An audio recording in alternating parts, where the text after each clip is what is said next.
Você já parou para pensar aonde você vai chegar seguindo esse caminho que você está hoje? Não se preocupe, eu não vou te perguntar como você se vê daqui 5, 10 ou 20 anos. A pergunta de hoje é outra, porque essa já está bem batida, né? Bem comum e falada por aí.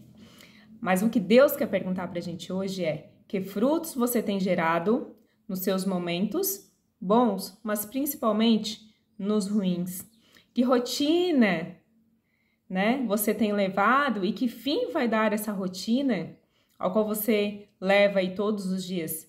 Você consegue fluir naturalmente no que tem para fazer? Ou simplesmente faz porque tem que ser feito sem sentido nenhum? Ou talvez você se sente preso num cativeiro interno ou num cativeiro externo, a partir do local que você trabalha ou da família que você tem hoje. Perguntas profundas Deus tem pra gente hoje. E como instrução, Ele deixa pra gente palavra de vida, né, gente? A Bíblia. Lá em Jeremias 29, 11, Deus vai dizer assim: porque sou eu que conheço os meus planos sobre vocês, diz o Senhor, planos de bem, não são planos de sofrimento, não são planos de mal. Eu lhes darei aquilo que mais desejam, um futuro de paz em sua própria terra. Naqueles dias vocês clamarão a mim e eu ouvirei e responderei às suas orações. Vocês me procurarão e me encontrarão quando me procurarem de todo o coração. É verdade, diz o Senhor, vocês me encontrarão. Eu me deixarei ser encontrado por vocês, diz o Senhor.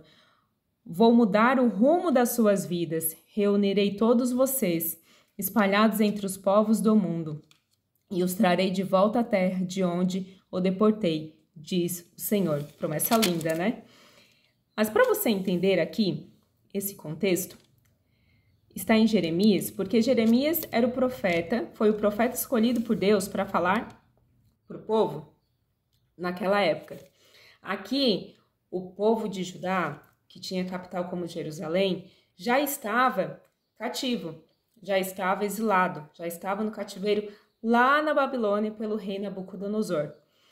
Então, para você entender o contexto dessa promessa aqui de Deus, né? Que os planos de Deus são maravilhosos para a gente e que Ele sabe de todas as coisas e que são planos de bens e não de mal. Mas você deve estar pensando, né? Como que esse povo se sentia preso lá na Babilônia? Como é que eles iriam ter essa visão de promessa que os planos de Deus eram de bem se Deus permitiu eles irem para a Babilônia? Sim, porque talvez você pense, o rei da Babilônia entrou em conflito, levou eles cativo como prisioneiro e foi assim. Não, não foi assim. Foi uma permissão de Deus, um tratamento de Deus para esse povo. Por quê? Porque o povo, ele foi ao longo dos tempos, desde que eles saíram do Egito, o povo foi sempre se corrompendo, misturando com outros povos, servindo a outros deuses, mesmo conhecendo Deus, que Deus tirou eles do Egito, abriu o Mar Vermelho, toda a história que talvez você conhece, ou se não, te oriento, né, a conhecer. Então, mesmo Deus sabendo, mesmo o povo sabendo que Deus era Deus e fez grandes maravilhas por eles, pelo seu povo escolhido, o povo se corrompia, servia a outros deuses, se misturava a outros povos que Deus pedia para não se misturar. Então, só esse profeta Jeremias, que foi quem escreveu essa carta como ordem de Deus, só ele ficou mais de 20 anos profetizando para o povo. Vocês se arrependam, senão a ira de Deus vai vir sobre vocês. Se livrem dos maus caminhos, voltem para o Senhor.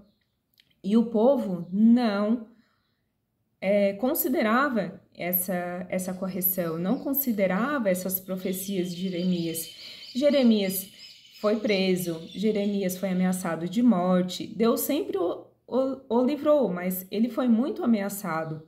Então, nessa carta, no capítulo 29, lá no versículo 4, Deus vai deixar muito claro que foi permissão dele, Porque o próprio Deus vinha falando, né?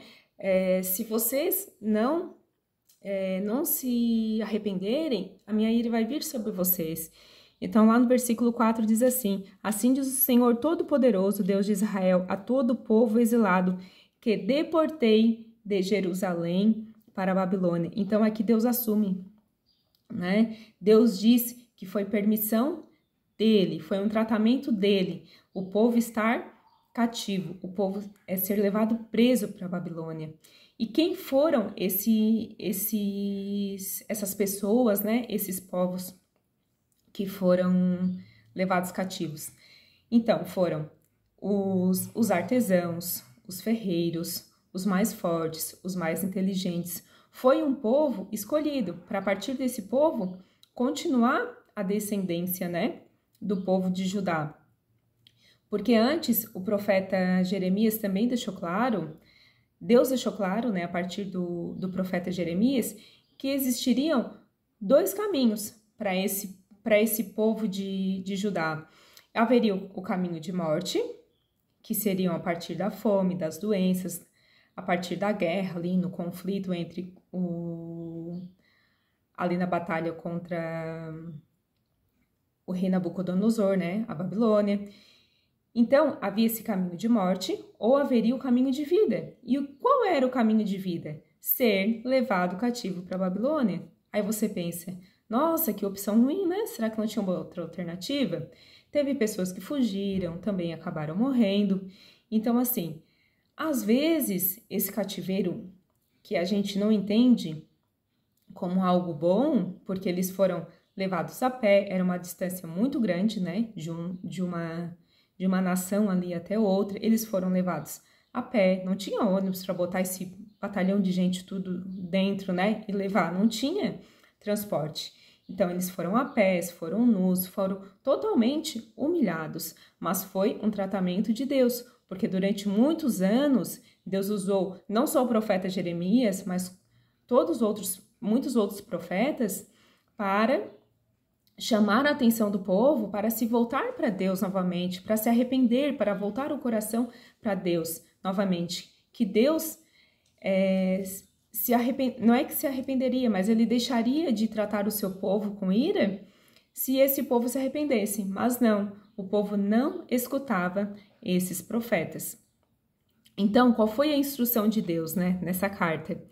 Construam casas, morem nelas, façam pomares, esperem os frutos desses pomares para alimentar vocês. Casem, construam casas, tenham filhos, tenham filhas, deem os seus filhos em casamento, deem as suas filhas em casamento, casem seus filhos e esperem os filhos dos seus filhos. Então, olha só, gerações, né, sendo acrescentadas.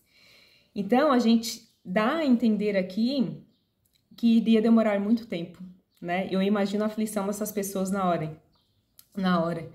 Além de já ter passado toda essa humilhação, terem que ficar todo esse tempo, né? Mas em seguida Deus vai dizer, vocês vão ficar por 70 anos. Imaginem o povo, né? Escutar essa notícia, vocês vão ficar por 70 anos nesse cativeiro. Aí a mensagem de Deus também diz assim, versículo 7. Trabalhem para a prosperidade e paz na cidade, para a qual eu os deportei, e orem em favor dela. Aqui vem uma das partes principais assim que Deus mais me chamou a atenção. Porque eles estão no cativeiro e Deus pede para orar pela paz naquela cidade, pela paz naquele lugar. Então hoje, a pergunta de Deus para nós é, será que a gente consegue orar por paz onde a gente está hoje?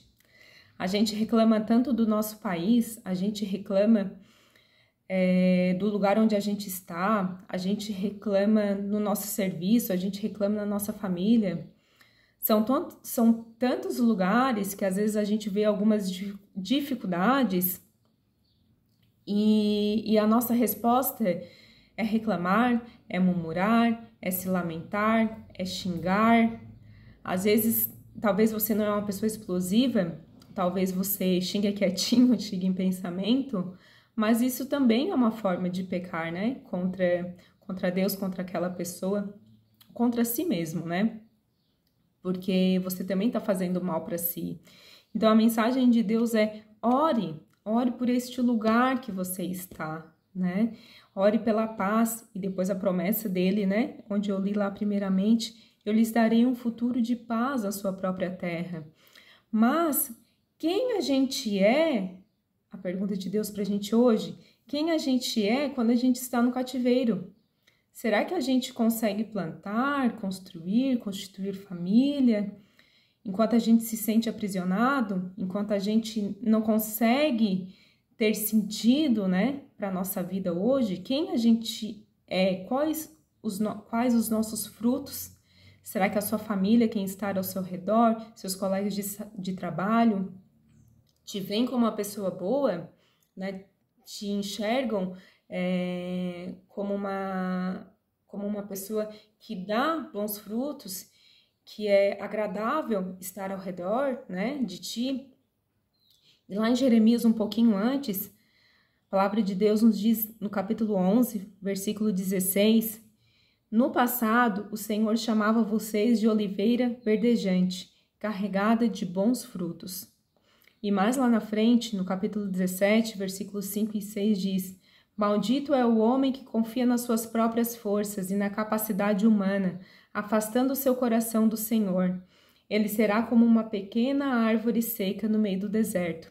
Então aqui, Deus via, né, o povo como oliveira verdejante, carregada de bons frutos. E depois, este povo se tornou uma árvore seca no meio do deserto.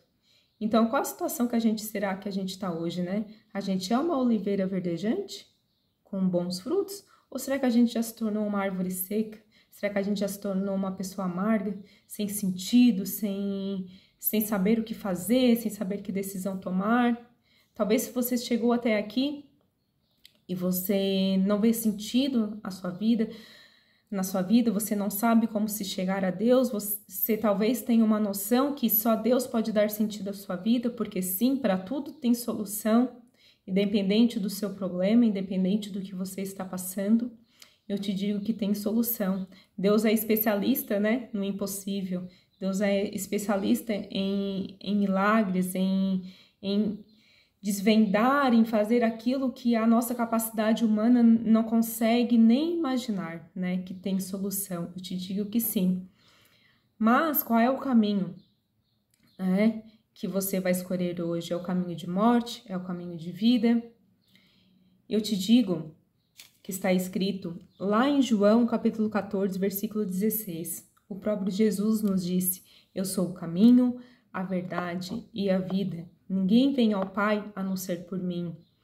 Se você hoje me escuta aqui e você ainda não é cristão, eu te convido, né, a conhecer esse Cristo que nos salva, nosso único e verdadeiro Salvador, aquele que nos leva até Deus. Ele mesmo diz: ninguém vem ao Pai a não ser por mim. Então se achegue a Cristo, aquele que é o caminho que vai te levar a Deus. E a partir de Deus você vai conseguir fluir, você vai encontrar o sentido à sua vida, você vai se libertar desse cativeiro, tendo paz, fazendo-se cumprir na sua vida as promessas que Deus deixou. Eu tenho planos de bens para você, não planos de mal. Essa é a mensagem de Deus para nós. Mas você precisa reconhecer Jesus como seu Salvador. Você precisa chegar a Deus como Pai, né? E talvez hoje você não sabe, não, eu não sei o que eu faço, eu não tenho paz, eu não consigo orar, eu não consigo fazer nada de bom, eu não consigo tomar a decisão, eu não consigo saber se eu vou para A, se eu vou para B, eu não consigo, eu não ato nem desato, eu fico preso no meu cativeiro, né? Qual é o cativeiro aí que você está hoje? Talvez é um cativeiro na sua mente, você se sente aprisionado psicologicamente. Então, qual é a orientação de Deus para nós? Está lá em Colossenses 3, 15 e 16. Que a paz de Deus seja o teu árbitro, que a paz de Deus seja o teu juiz. Quando você não souber o que decidir, você coloque o filtro aí de Jesus nos seus olhos e se pergunte: o que Deus quer que eu faça neste lugar? o que Jesus faria no meu lugar. A partir daí você vai tendo clareza. Amém? Fique com essa mensagem no seu coração, que você seja liberto desse cativeiro, mas enquanto você estiver nele, você consiga dar bons frutos, você consiga ter uma melhor versão de ti, né? Esse povo ficou 70 anos, mas eu profetizo na sua vida que você não fique 70 anos, né? Vamos aí aligerar o processo para a gente sair desse cativeiro. Amém? Se você gostou dessa mensagem, comente aqui e deixe seu amém.